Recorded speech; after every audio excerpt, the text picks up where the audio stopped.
नन्दसहोदितं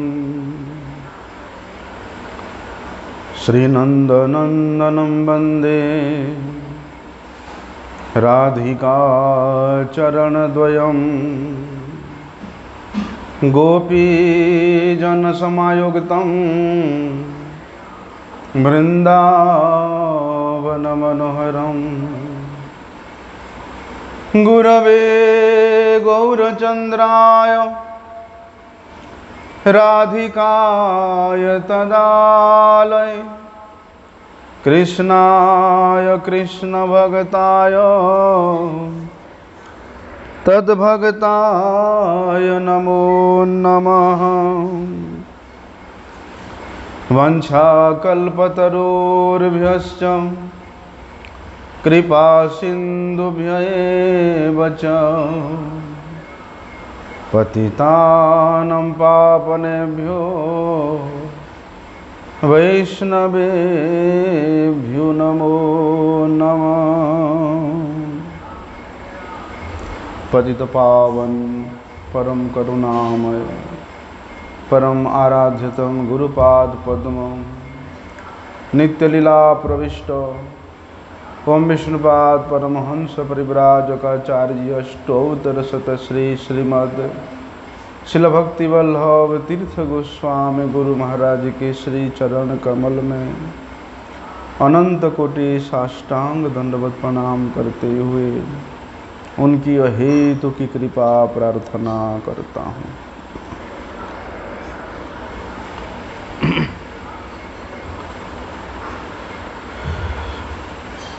समस्त विश्व को विशुद्ध भगवत प्रेम के रस में आप्लावित करने वाले श्री भगवत नाम संकीर्तन के प्रवर्तक कलिजुग पावन अवतारी भगवान श्री चैतन्य देव वे स्वयं अवतारी है। तमाम अवतार भगवान श्री चैतन्य महाप्रभु से ही होते हैं और ये प्रभाव भगवान के जितने अवतार हुए, चाहे वैकुंठ अधिपति भगवान नारायण ही क्यों ना हो, और जितने भी अवतार हुए भगवान का, बोलते उन सब अवतारों में इस प्रकार के ऐश्वर्य का दर्शन नहीं किया जैसा ऐश्वर्य का दर्शन स्वयं भगवान श्री कृष्ण और उन्हीं के ही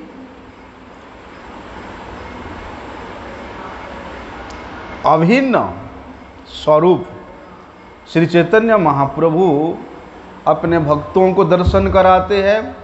उस प्रकार का लीला और कहीं दर्शन करने को नहीं मिलता है। इसलिए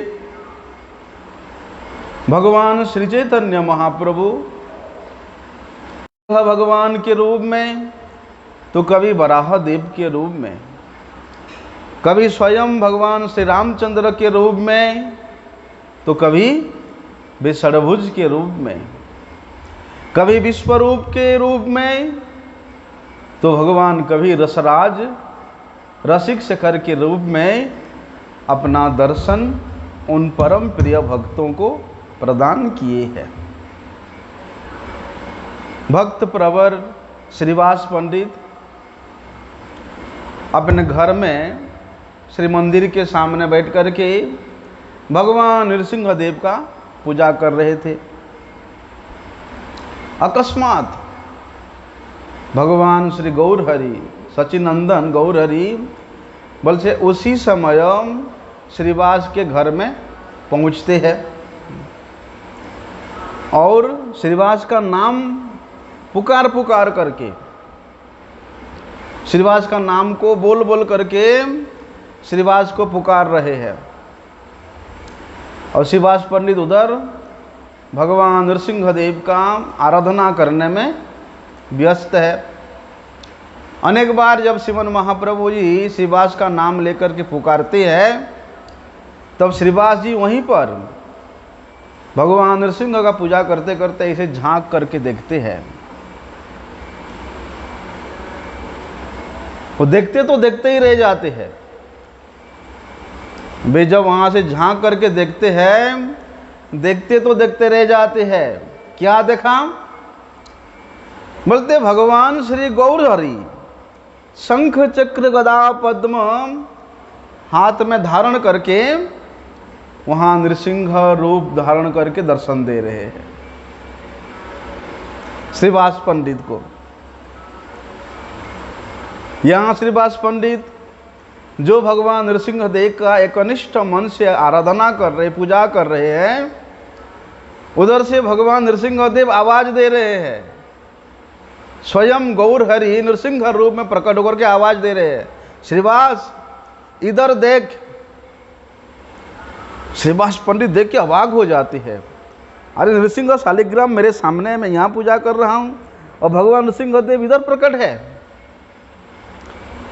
देख करके अवाक हो जाते हैं श्रीवास पंडित, प्रेम से गदगद होकर के विधिवत बोलते भगवान नृसिंह देव का, जो कि गौर हरि है स्वयं, उनका पूजा करते हैं, नृसिंह मंत्र से उनका स्तुति करते हैं और अपने भक्त श्रीवास के पूजा से, स्तुति से प्रसन्न होकर के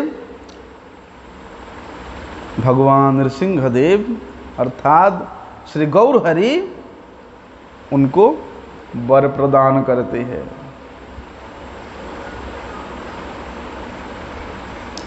और कहते हैं श्रीवास को, श्रीवास तुम्हारा क्या अभिलाषा है बताओ, आज तुम्हारा समस्त प्रकार का अभिलाषा पूर्ण होगा। ऐसा बोलते हंसते हुए भगवान सचिनंदन गौर हरि श्रीवास को प्रसन्न होकर के वर प्रदान करके अपनी विश्वरूप विश्वंभर रूप में प्रकट हो जाते हैं। श्रीवास पंडित उनके चरण कमलों में गिर करके लौटने लगते हैं, पोटने लगते हैं। ऐसा उस समय क्या होता था, गौड़ देश में यवन शासन था, यवनों का शासन था। तो यवनों ने, यवन राजा एक फरमान जारी कर दिया था कि बिना आज्ञा से कोई भी मेरे राज्य में नाम संकीर्तन नहीं कर सकता। अब उससे पहले जितने भी भक्त लोग हरिनाम संकीर्तन करते थे, बोलते उस जवन राजा के फरमान से वे सब के सब एकदम भयभीत हो गए। भय के कारण सबके अंदर में एक डर छा गया, आतंक छा गया। मन ही मन सब लोग सोचते थे अब क्या क्या करेंगे, क्या करेंगे, कैसे भगवान का भजन करेंगे, नाम संकीर्तन करेंगे। अभी भगवान सचिनंदन गौर हरि अपने भक्तों की हृदय के भाव को समझ जाते हैं और उसी समय कहीं पर श्रीमद् भागवत का पाठ हो रहा था हैं, और उस भागवत पाठ में भगवान बराह देव के प्रसंग चल रहा था। बोलते उस प्रसंग को सुन करके महाप्रभु जी गौर सुंदर श्री बराह वेश में गर्जना करते हुए मुरारी गुप्त के घर में पहुंचते हैं और मुरारी के गुप्त के घर में पहुंच करके वहां पर चतुर्भुज बराह मूर्ति धारण करके समस्त भक्तों को निर्भय करते हैं। कहते हैं मैं देखता हूं कौन मेरे नाम का संकीर्तन करने को मना करता है। तुम लोग निश्चिंत होकर के हरिनाम संकीर्तन करो, किसी के प्रति भय करने का कोई आवश्यकता नहीं है। बोलते इस प्रकार भगवान स्वयं वराहदेव प्रकट होकर के बोल रहे हैं। समस्त भक्तों के हृदय में भय को दूर करके, अभय प्रदान करके भगवान श्री चैतन्य महाप्रभु वहाँ मुरारी गुप्त समेत जितने भी भक्त जन थे सबको कृपा करते हैं।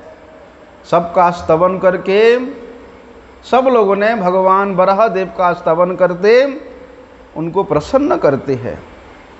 बोलते उसी दिन से कोई काजी को डरता नहीं, कोई उसके मंत्री को डरता नहीं, कोई उस जवन राजा को डरता नहीं। सब निर्भय होकर के खूब आनंद से हरिनाम संकीर्तन कर रहे हैं।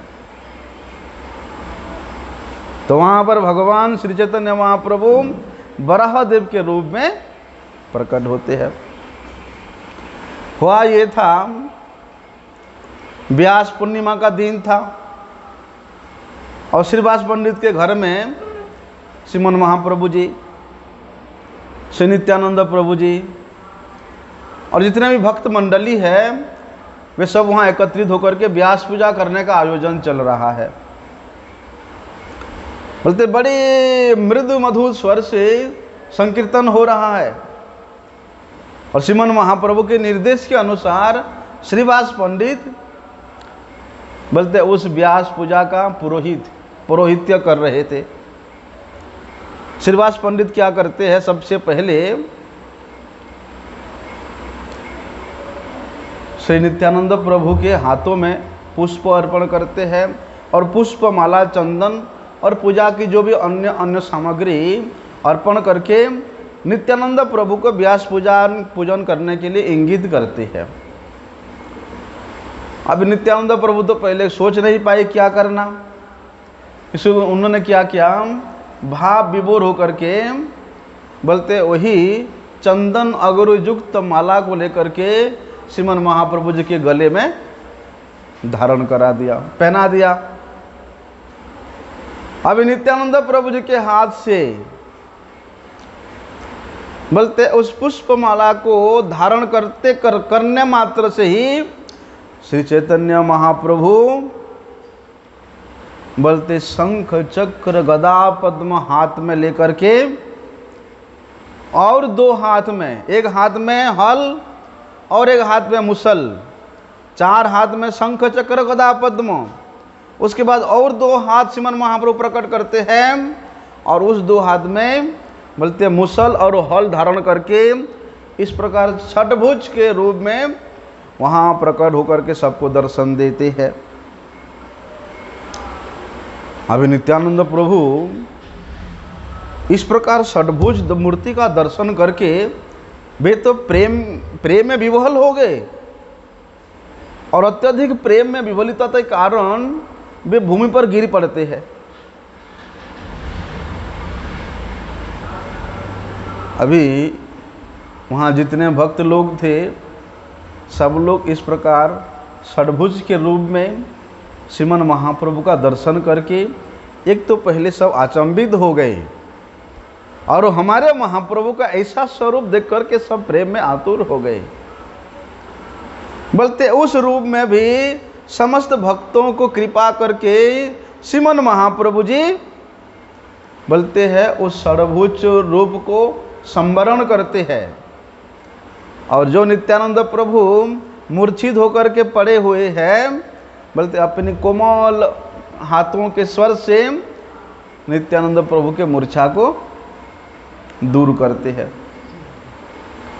अभी वहाँ जितने भी भक्त जन थे बोलते इस प्रकार श्रीमन महाप्रभु जी के उस अपूर्व लीला को दर्शन करके सब के सब भक्त जन प्रेम में विवोल होकर के बोलते दोनों प्रभु को, श्री नित्यानंद प्रभु को और श्रीमन महाप्रभु जी को बोलते परिक्रमा करते हुए बड़े भाव से नृत्य कीर्तन कर रहे हैं।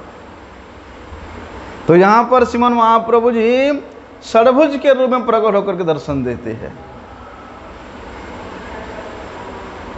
अभी श्री गौरांग महाप्रभु जी श्रीवास भवन में भगवत भाव में आविष्ट होकर के बोलते 7 प्रहर तब भक्तों को अनेक प्रकार के वर प्रदान कर रहे हैं, 7 प्रहर तक। और बोलते उनका ये भगवत आवेश ये 7 प्रहर तक चलता रहा, बंद नहीं हुआ। जो जो मांगता है श्रीमन महाप्रभु उसको वही प्रदान करते जा रहे हैं।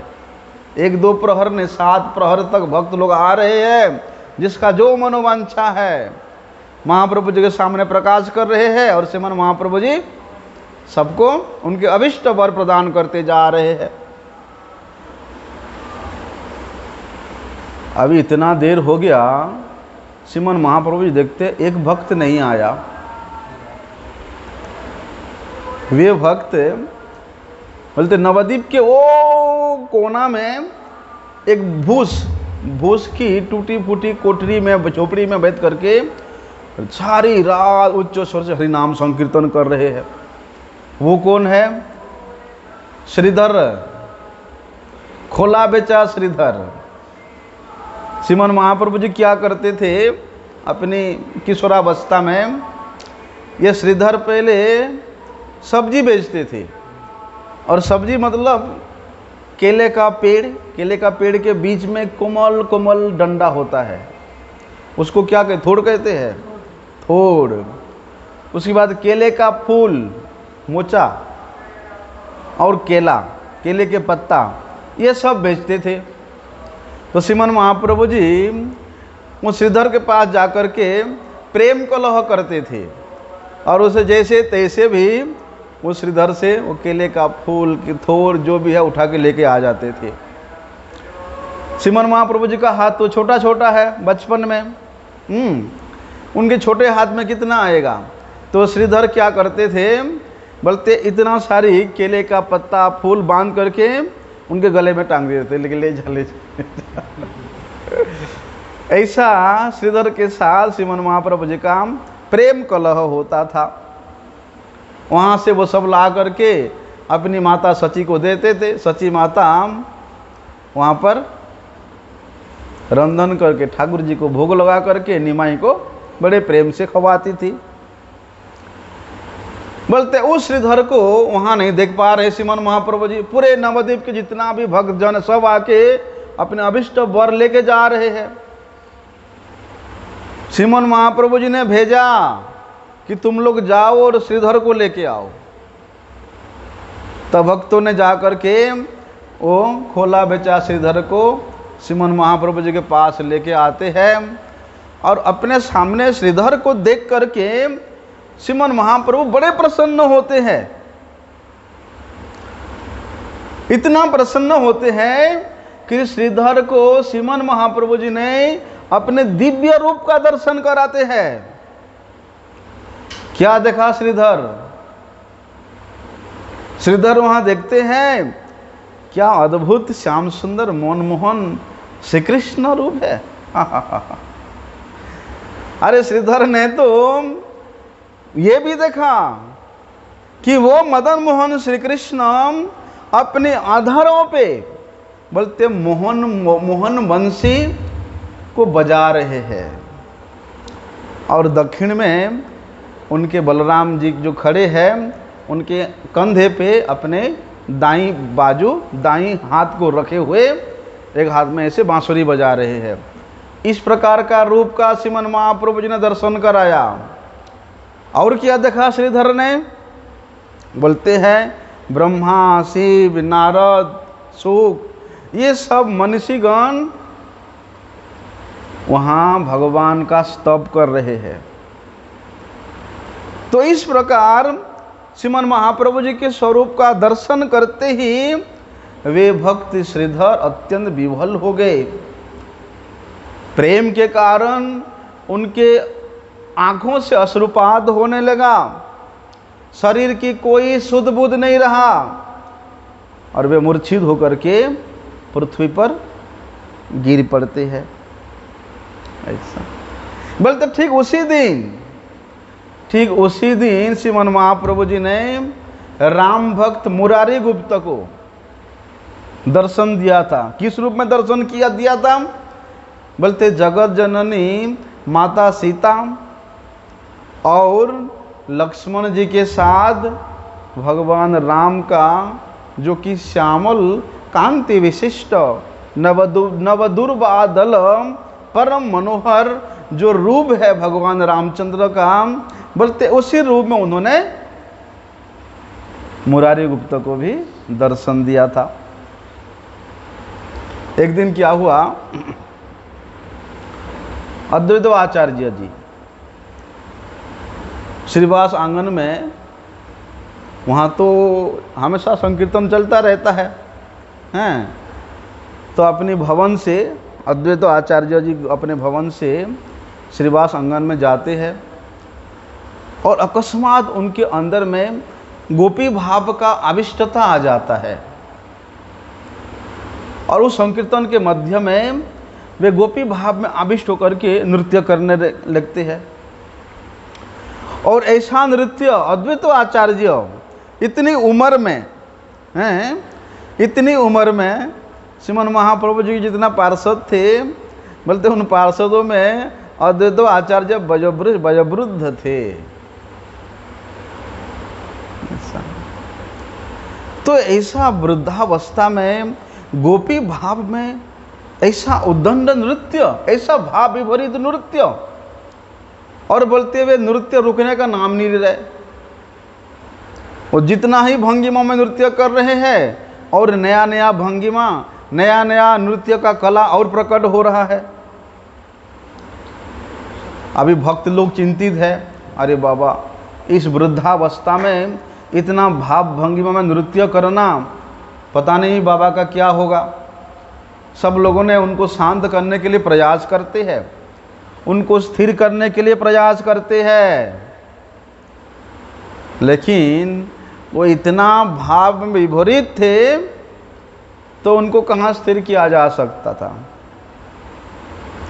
उनके भावावेग को नहीं दूर कर पाए।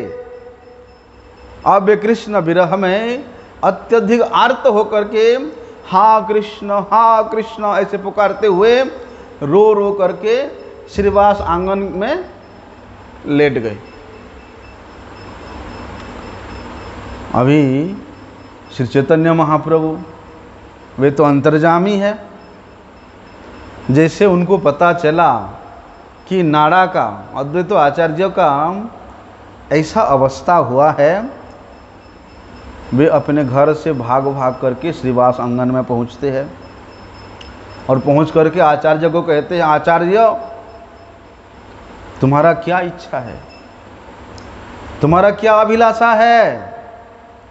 तो अद्वैत आचार्य वहीं श्रीवास आंगन में पड़े पड़े श्रीमन महाप्रभु जी को प्रणाम करते हुए प्रार्थना के स्वर में कहते हैं, भगवान श्री कृष्ण अवतार में अर्जुन को आपने जो विश्वरूप का दर्शन कराया था, मुझे वही विश्वरूप दर्शन करने का इच्छा है।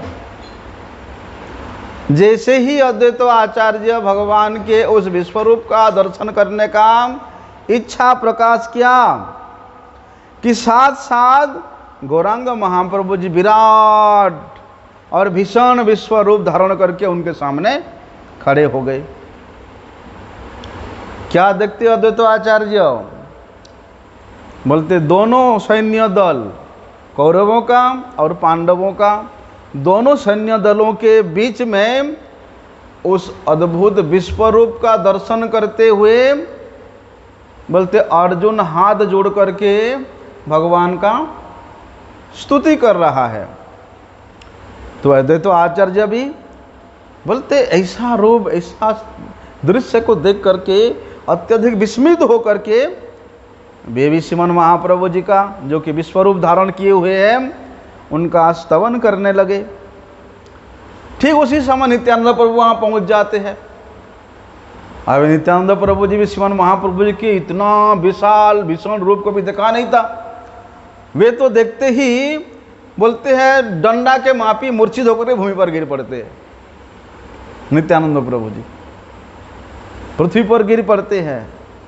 तो वहाँ पर भक्तों को कृपा करके विशेष रूप से अद्वैत आचार्य के प्रति कृपा प्रविष्ट होकर के श्रीमन महाप्रभु जी विश्वरूप के रूप में अपना दर्शन दिया।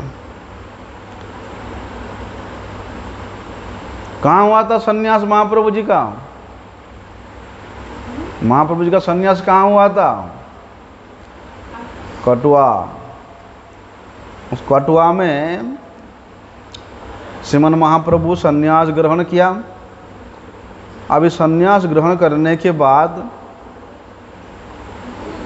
वे तो स्वयं राधा भाव द्युति सुबलित श्री चैतन्य देव है। बोलते हैं जैसे ही सन्यास के तुरंत बाद उनके हृदय में श्री कृष्ण से मिलने के लिए एक तीव्र उत्कंठा जागृत हुआ, और वे तीव्र उत्कंठा के कारण वे अपने आप को रोक नहीं पाते हैं, और हाँ कृष्ण इस प्रकार क्रंदन करते हुए, आर्तनाद करते हुए वे वहाँ से सीधे श्री जगन्नाथपुरी को पहुँचते हैं। और जगन्नाथपुरी पहुँच करके वहाँ पर मंदिर में दूर से जगन्नाथ जी का दर्शन करके सोचते हैं कि आज तो मैं मेरे प्राणनाथ कृष्ण को प्राप्त कर लिया है, पा लिया है। मेरे प्राणनाथ श्री कृष्ण को आज मैंने पा लिया है। बोलते ऐसा कहते हुए वे भाव के आवेग में जगन्नाथ जी को आलिंगन करने के उद्देश्य से जगन्नाथ जी के गर्भ मंदिर की ओर भाग रहे हैं। लेकिन वहां तक पहुंचने से पहले ही श्रीमन महाप्रभु जी अत्यधिक प्रेम के कारण, प्रेम के आवेग के कारण वे बीच रास्ते में ही मूर्छित होकर गिर पड़ते हैं। बोलते उनके समस्त अंग अत्यधिक सुदीप्त अष्ट सात्विक विकार से विभूषित था।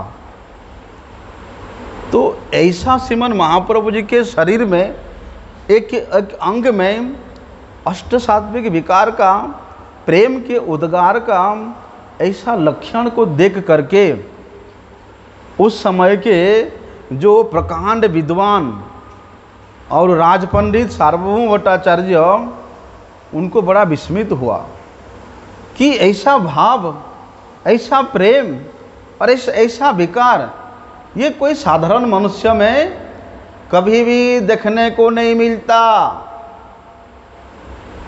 इसीलिए उन्होंने सोचा कि इस व्यक्ति के अंग में प्रेम के सर्वोच्च दशा प्रकट हुआ है।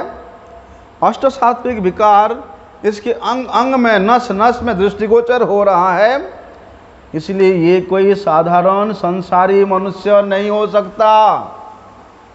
इस प्रकार उस प्रकार विद्वान अपने समस्त शास्त्र के, समस्त वेदांत के निचोड़ तक पहुंच गया कि ये है क्या।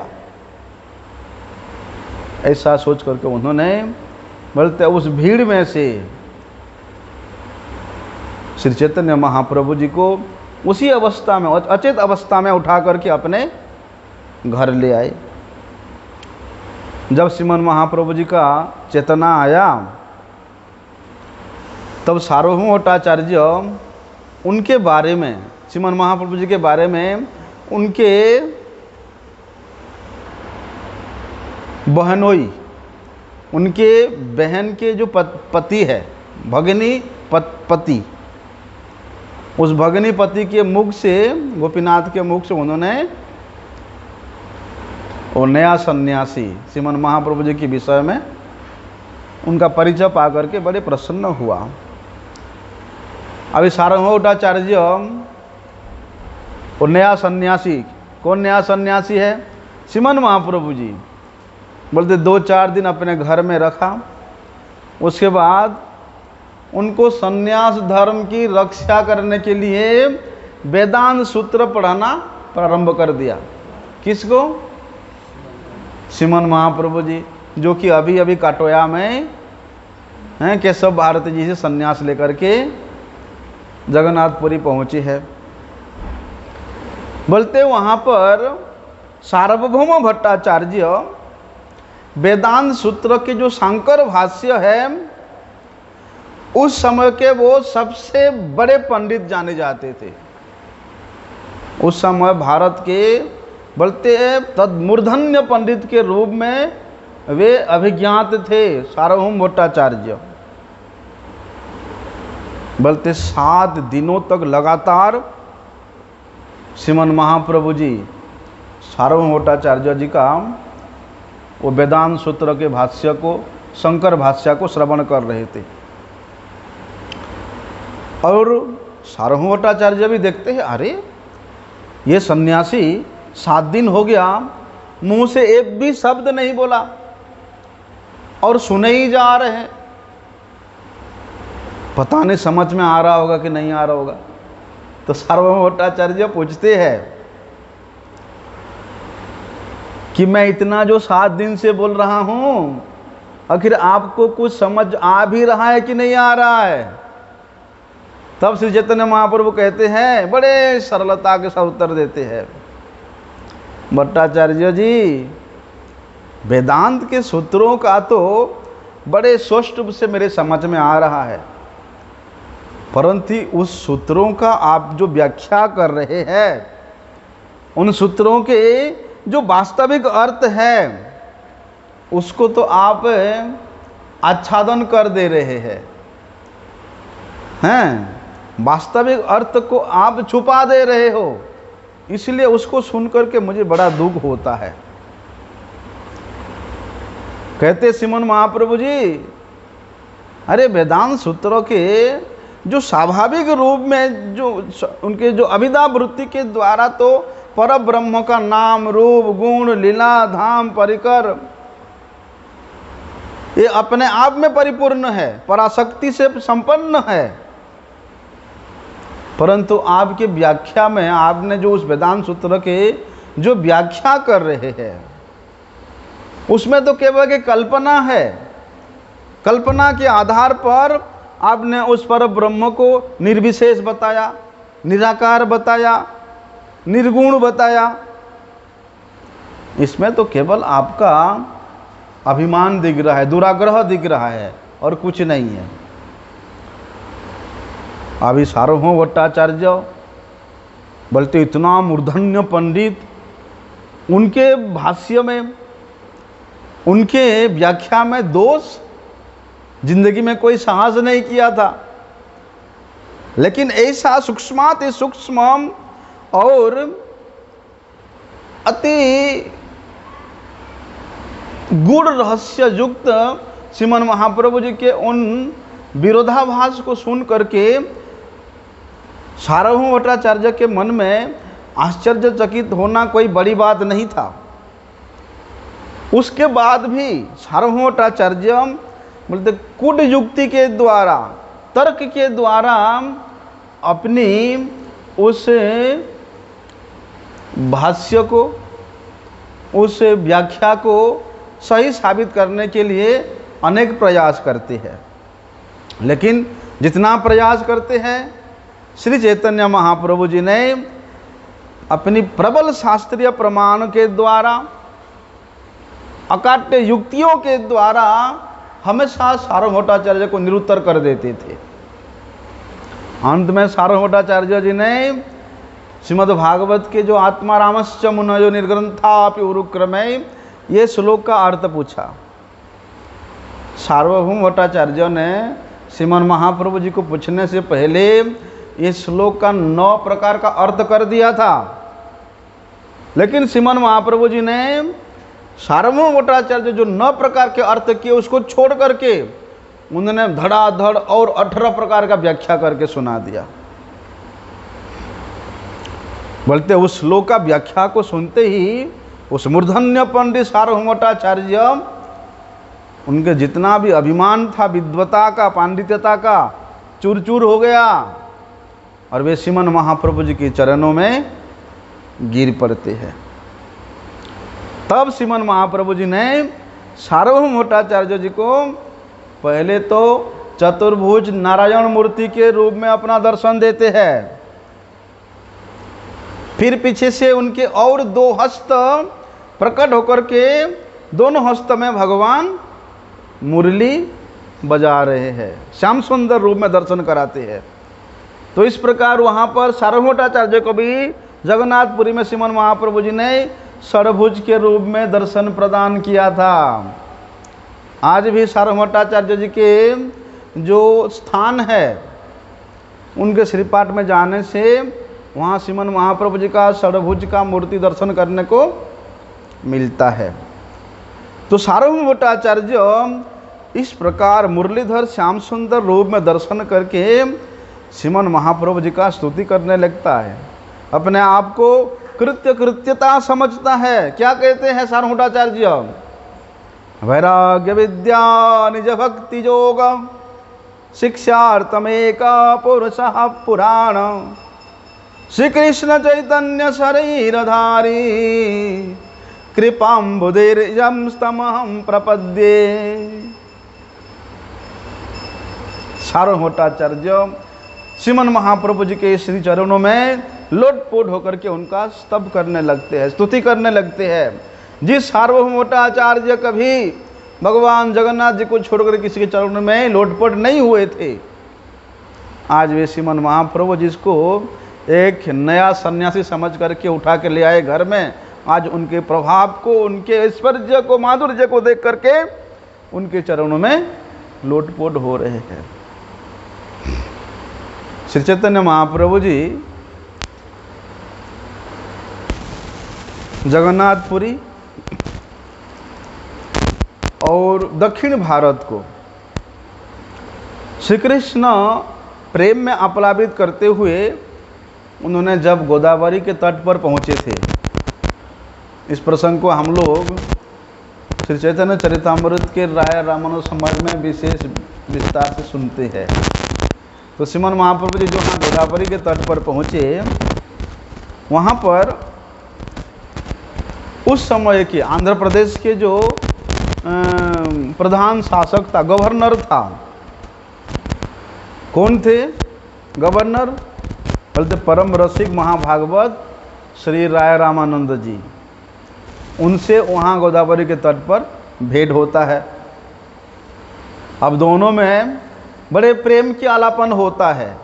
प्रेम तत्व की साधनावस्था से लेकर के, साधनावस्था के पहला सीढ़ी से लेकर के बोलते सर्वोन्नत साध्य अवस्था के चरम सीढ़ी पर्यंत उन्होंने प्रेम की वार्तालाप उनके दोनों में होता है। तो ऐसा श्रीमन महाप्रभु जी का प्रश्न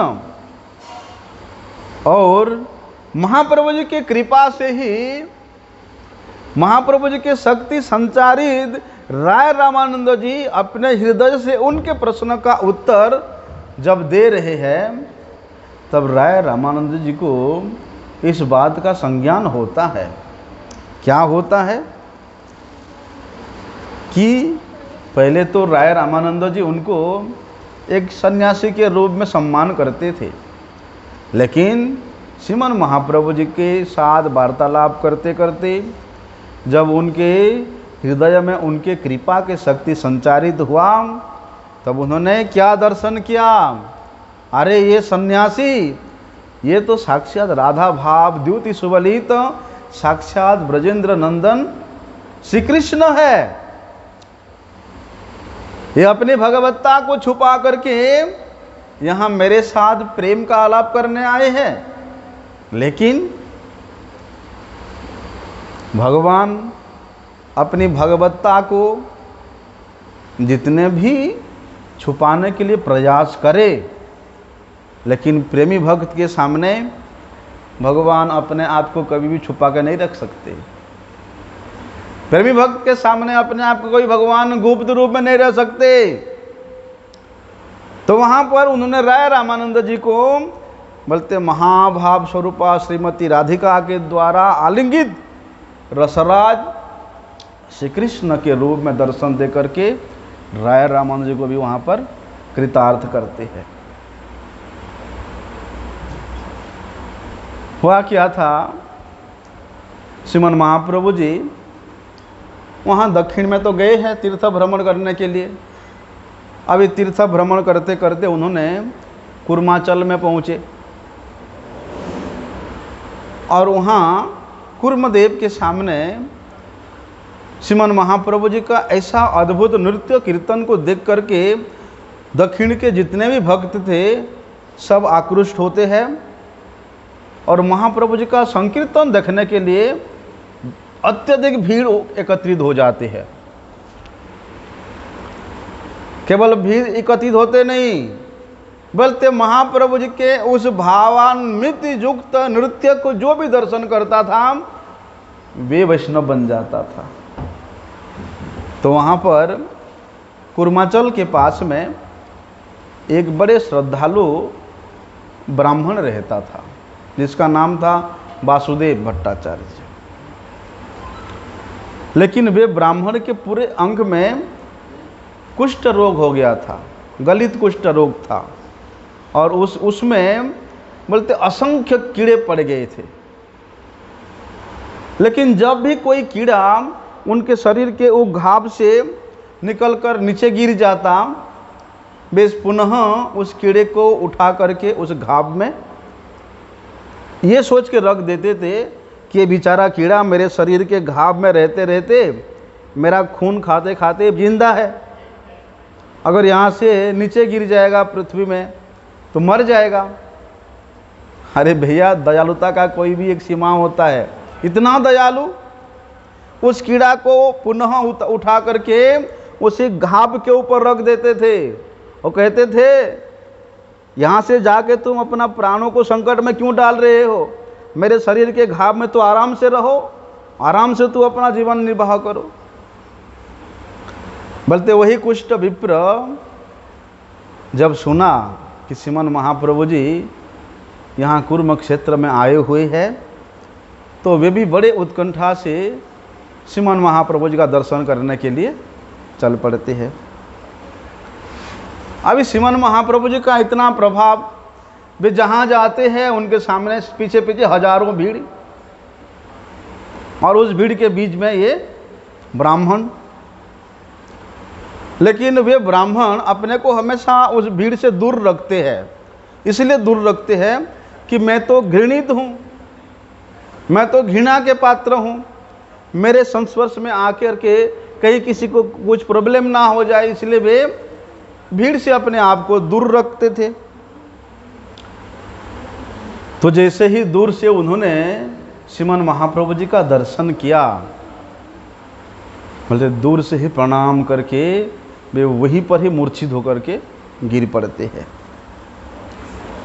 परम करुणा वरुणालय भगवान श्री चैतन्य महाप्रभु तुरंत उस भीड़ को तितर बितर करते हुए उस कुष्ठ विप्र जहाँ पर मूर्छित अवस्था में पड़े हुए हैं वहाँ जाते हैं और उस विप्र को उठा करके गले लगाते हैं।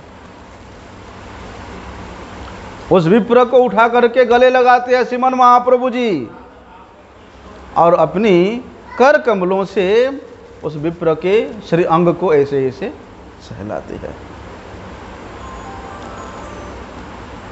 श्रीमन महाप्रभु जी के बोलते उस त्रिलोकी को पावन करने वाले हाथों के स्पर्श करने मात्र से ही उस कुष्ठ विप्र का जितना भी कुष्ठ रोग था वे तत्काल ठीक हो गया, तत्काल वो बीमारी दूर हो गया। इतना ही नहीं बोलते वही सौभाग्यशाली विप्र के अंग में श्रीमन महाप्रभु जी के स्पर्श के कारण कृष्ण प्रेम का तरंग प्रवाहित होने लगा।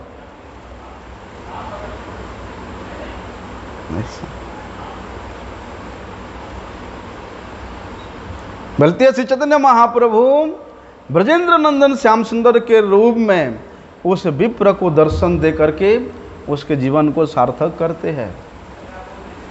बड़े प्रेम से विपरीत होकर के वही वासुदेव विप्र श्रीमन महाप्रभु जी का स्तुति करते हैं, स्तव करते हैं।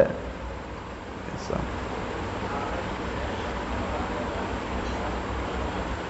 रथ यात्रा के दिन जगन्नाथपुरी में बहुत भीड़ उमड़ रहा है। इतना भीड़ है कि कोई जहाँ पर खड़े वहीं पर ही खड़ा हो सकता, आगे पीछे नहीं हो सकता। बड़े उत्कंठा से सब भक्तजन रथ यात्रा का दर्शन करने के लिए वहाँ एकत्रित है।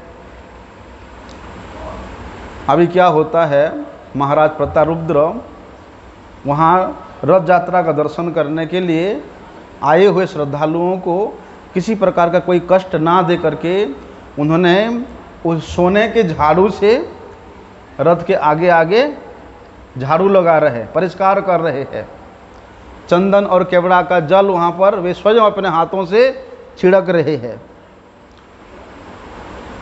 और उस समय तो जो आवाज़ होता है आप लोगों ने सुना होगा, जय जगन्नाथ जय जगन्नाथ जय जय जगन्नाथ।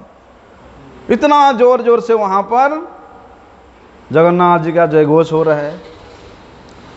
अभी होता क्या है, उस समय रथ यात्रा के समय में श्रीमन महाप्रभु जी के पार्षदों के द्वारा रथ के चारों ओर 7 मंडली के द्वारा संकीर्तन होता था।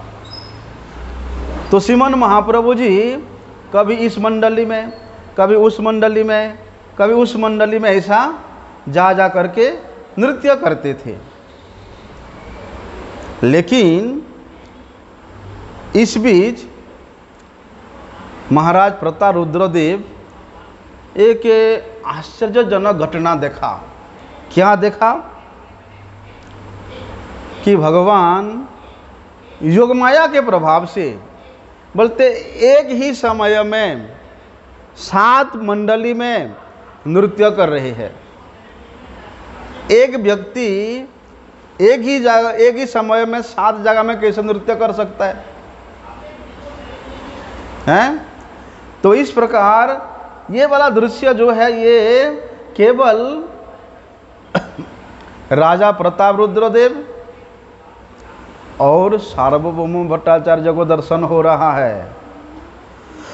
लेकिन जितने भी भक्तजन थे सब लोग सोच रहे हैं कि श्रीमान महाप्रभु जी हमारे मंडली में नृत्य कर रहे हैं, हमारे मंडली में नृत्य कर रहे हैं, ऐसा। तो देखिए इस प्रकार एक ही समय में श्रीमान महाप्रभु जी ने उस 7 प्रहरिया नृत्य संकीर्तन में 7 मंडली में समस्त भक्तों को, पार्षदों को दर्शन दे करके सबके जीवन को भगवान कृतार्थ करते हैं। इस प्रकार श्रीमन महाप्रभु जी के अलौकिक लीला से संपन्न होकर के अपनी भगवत्ता का प्रकाश कर रहे हैं। वांछा कल्पतरुभ्यश्च कृपा सिन्धुभ्येव च पतितानां पावनेभ्यो वैष्णवेभ्यो नमो नमः।